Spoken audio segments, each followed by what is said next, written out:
شماره تماس گیرنده رو نگاه کردم. دیدم میون مخاطبام نیست و با خودم گفتم حتما خودشه. یه ذره دیر جواب دادم. گوشی رو برداشتم و گفتم سلام، بفرمایید. خودش بود. قند داشت تو دلم آب میشد. باورم نمیشد که به این زودی زنگ زده باشه. دوباره نفسم بریده بود و بالا نمی اومد. ولی باید یه جوری خودم رو کنترل میکنم. اون روز ما در حدود 30 دقیقه با هم حرف زدیم و از خصوصیات و اخلاق همدیگه جویا شدیم.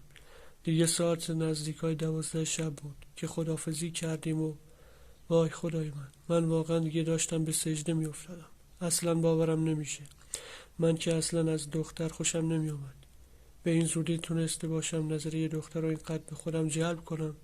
اونقدر شوق داشتم که دیگه درس‌ها رو فراموش کردم. تقریبا ساعت 12:30 بود که رفتم تو رخت خواب، ولی کو خواب. اون روز تا اذان بیدار بودم و بعد از اینکه نماز رو خوندم دیگه نتونستم بخوابم. اون روز هم ساعت 10 کلاس داشتم. نزدیکای 9 از خونه زدم بیرون و رفتم به طرف دانشگاه. وارد حیاط دانشگاه که شدم چشمام هی دنبال اون بود. حیاط رو چند دور زدم که یک دفعه دیدم از تاکسی پیاده شد.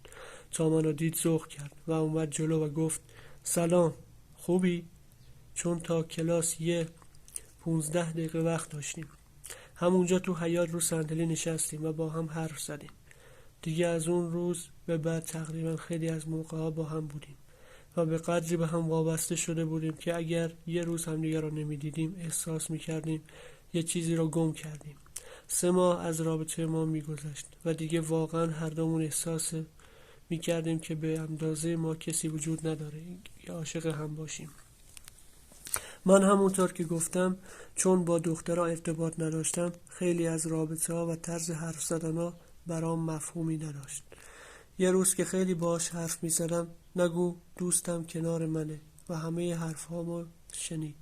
بعد از اینکه تلفن تموم شد گفت داری چی کار میکنی؟ مگه با دخترها اینطوری حرف میزنن؟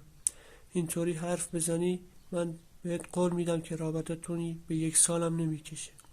گفتم چی میگی؟ مگه من چطور حرف میزنم؟ برگشت گفت آدم که هی به دختره نمیگه قربونت برم فدات شم دورت بگردم و از این جور حرفا. یه ذره غرور داشته باش. البته من آدم مغروری هم بودم، لااقل در ارتباط با دخترای دیگه.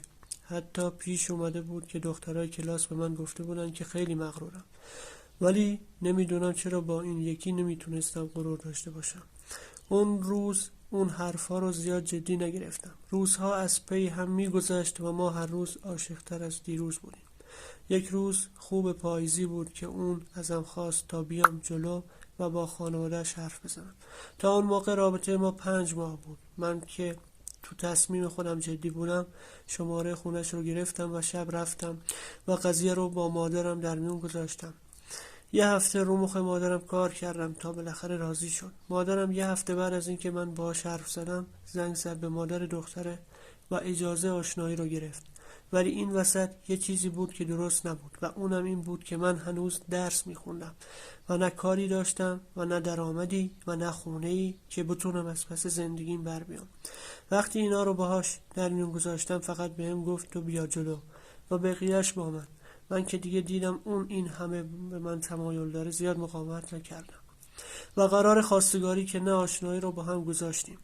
پنجشنبه شب قرار گذاشتیم و من سر از خوش این عشق و غافل از آینده تلخ و واقعیت‌های زندگی بودم.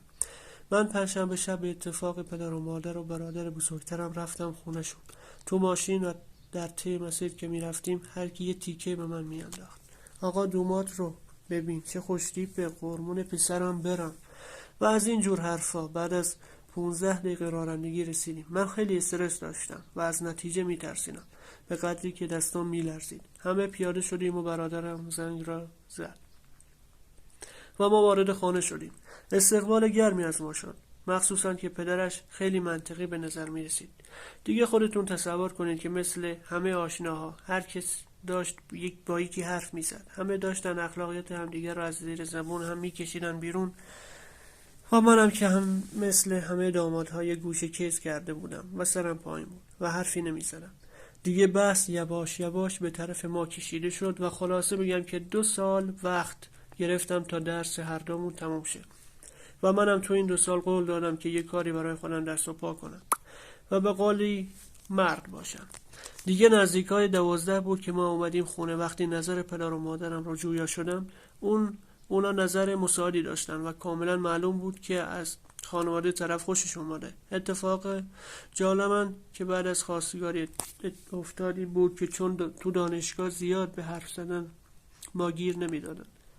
رفتیم پیش حراست و گفتیم ما قراره با هم ازدواج کنیم و خانواده همون از جریان اطلاع دارن، پس دیگه مانع حرف زدن ما نشین. حراست هم از ما تعهد گرفت که ما حتما با هم ازدواج میکنیم و بعد راحتمون گذاشت. از اون به بعد راحت میتونستیم با هم باشیم و حرف بزنیم بدون اینکه کسی مزاحممون بشه. دیگه بهانه‌ای نبود که ما رو از هم دیگه جدا کنه. همیشه با هم بودیم و با هم از زندگی لذت میبردیم. یادم میاد اون روز بهم گفت من فقط به خاطر خودته که دوست دارم و نه چیز دیگه. حتی حاضر